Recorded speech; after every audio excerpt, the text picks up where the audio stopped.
তাহলে আজকে আমরা কোথায় কোথায় ঘুরতে যাচ্ছি বলো। আমরা আজকে যাচ্ছি তাজপুর, শঙ্করপুর, নাইকালি মন্দির আর মেরিন ড্রাইভ, এই 4টে জায়গায় ঘুরবো।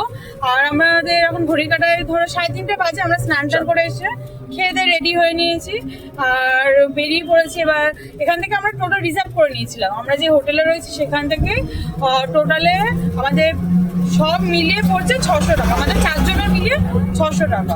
এবার দেখি কোথায় কি কি আছে, কিরকম জায়গা, আস্তে আস্তে সব এক এক করে তোমাদেরকেও দেখাতে থাকছি।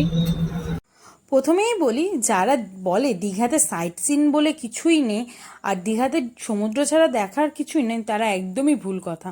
তোমাদেরকে আগেই বলে দিয়েছি আমরা কোথায় কোথায় যাচ্ছি। আমরা যাচ্ছিলাম ফার্স্টে মেরিন ড্রাইভ। এই যে দেখছো, যেতেই প্রথমে ফার্স্টে মেরিন ড্রাইভ পড়ে। আর যে জায়গায় জায়গায় পুকুর মতন দেখছো, এগুলো পুকুর না, এখানে সমুদ্রের জল জমে রয়েছে। জোয়ার বা ভাটা যখন হয় তখন এই বালিকণাও আর দেখা যায় না বা মাঠটাও দেখা যায় না, পুরো জলে জলাকার হয়ে যায়।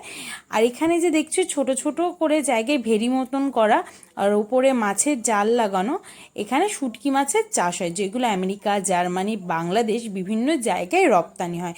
আমরা মেরিন ড্রাইভের ভেতরের দিকে ঢুকে যাচ্ছি আর যেতে যেতে চোখে পড়বে যে কিছু জাহাজ বা নৌকা, হ্যাঁ ওখানে এগুলো মেরামতি করা হয়। এখান থেকে জাহাজ বা নৌকা নিয়ে সেগুলো মাছ ধরা হয়। এখন মেরামতির কাজ চলছে, যখন আবার মাছ ধরার টাইম আসবে এখান থেকে সবাই একে একে নিজেদের গন্তব্যস্থলে চলে যাবে।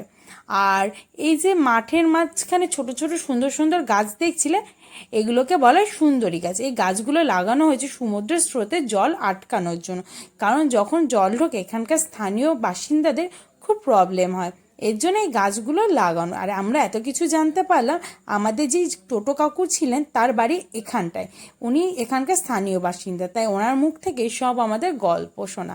গাছগুলো সত্যিই খুব সুন্দর দেখতে। ভিডিওটা ভালো লাগলে অবশ্যই লাইক শেয়ার করে দিও।